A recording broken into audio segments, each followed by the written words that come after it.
ఆరోగ్య సూత్రం పాటించి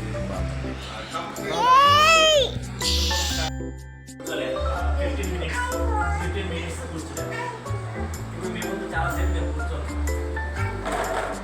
ప్రభు మహాప్రభు వల్ల పెయిన్ రిలీఫ్ అంటే ఒకప్పుడు నేను చాలా సివియర్ బ్యాక్ పెయిన్ ఉంటే ఒక పేషెంట్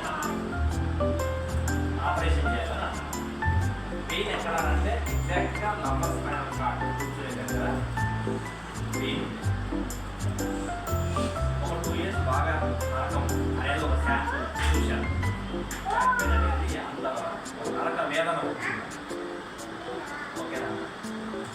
అయితే ఆ టైంలో నేను ఆపరేషన్ నాకు ఇష్టం లేక అంత చిన్న వయసులో బ్యాక్ బోన్కి సర్జరీ చేయించుకోలేదు. అలా అని చెప్పి ఆ నొప్పిని భరించవచ్చు.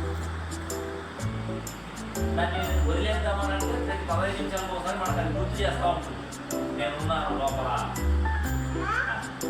ఆ రెండు సందిగ్ధంలో ఉన్న పరిస్థితుల్లో ప్రభు ఆశ్చర్యంగా న్యూట్రిషన్ మాస్టర్ని నాకు పరిచయం చేసిన తర్వాత లోపల శరీర వ్యవస్థ ఎలా ఉంది, దేవుడు ఎలా నిర్మించాడు, ఎక్కడ మనం ఆ శరీర చట్టాలను ఉల్లంఘిస్తున్నాం అనేది తెలియజేశాడు. అదే దానిలో దట్ ఈస్ కాల్డ్ సైన్స్. ప్రభు ఏదైతే లోపల బాడీలో ఒక సైన్స్ పెట్టాడో ఆ సైన్స్నే ఇప్పుడు నేర్పించాడు. ఓకేనా?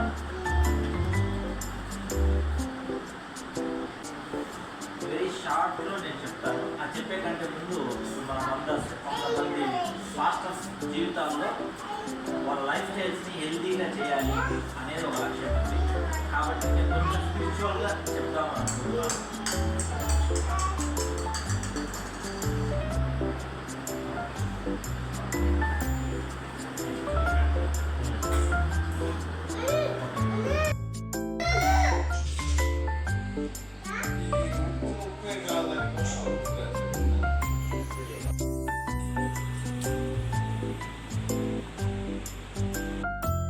స్టేజ్లో ఉంది కదా.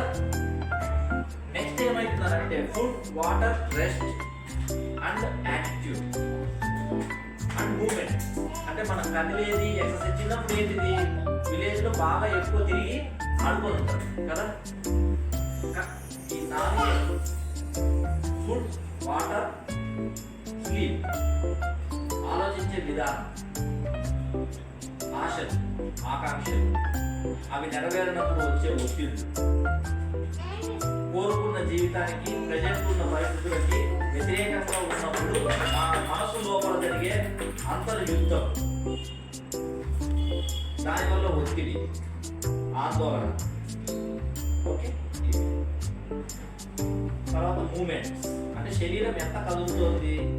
వాస్తవానికి శరీరం కదులుతూ ఒక చోటు నుంచి ఇంకో చోటికి వెళ్తూ ఉన్నాం, కానీ శరీరం ఎంత కదులుతోంది ఉదయం నుంచి సాయంత్రం వరకు. ఉదయం లేచిన తర్వాత సోఫాలో కూర్చుంటుంది శరీరం. ఆ తర్వాత బండి ఎక్కి ఇంకో చోటుకి వెళ్ళేటప్పుడు కూడా ఎగైన్ ఏం చేస్తుంది, కూర్చొనే ఉంటుంది. అంతేనా? మళ్ళీ ఎగైన్ పడుకోవడం, ఇంటికి వెళ్ళిన తర్వాత ఎగైన్ సోఫాలో మళ్ళీ కూర్చొనే ఉంటాం. అంటే మొత్తం పొద్దున్న నుంచి రాత్రి వరకు శరీరం ఏమవుతుంది, కూర్చొనే ఉంటుంది. మెలుగుతో 14 గంటలు 10 గంటలు మనం మెలుగుతో ఉంటే కూర్చోవలసినది ఎన్ని గంటలు అంటే కేవలం 4 గంటలే.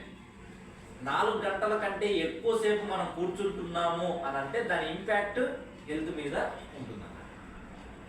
మీరు గమనిస్తే మా పాప లిఫ్ట్లో రాకుండా పరిగెత్తుకుంటూ వచ్చింది.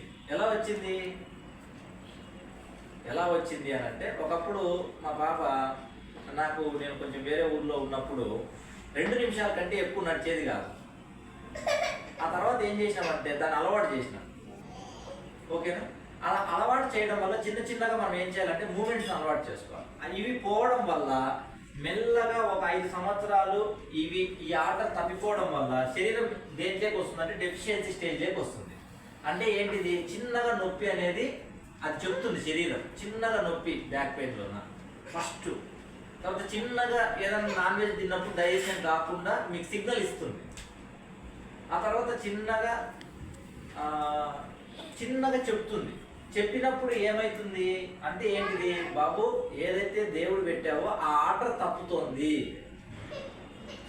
అది మనం సరి చేసుకో, అక్కడ గ్యాప్ వస్తుంది అని చెప్తుంది.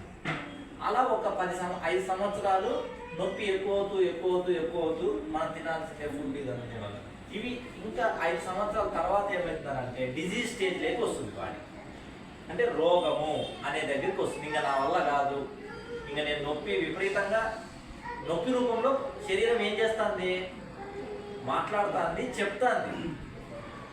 మీరు న్యూట్రిషన్ మాస్టర్ దగ్గరికి వెళ్ళండి, అతని గైడెన్స్ ఫాలో కండి అని చెప్తుంది. ఓకేనా, అది మాట్లాడుతుంది బాడీ. ఓకే చాలు. వాడిని ఎత్తుకొని అయితే అసలు నడవలేదు.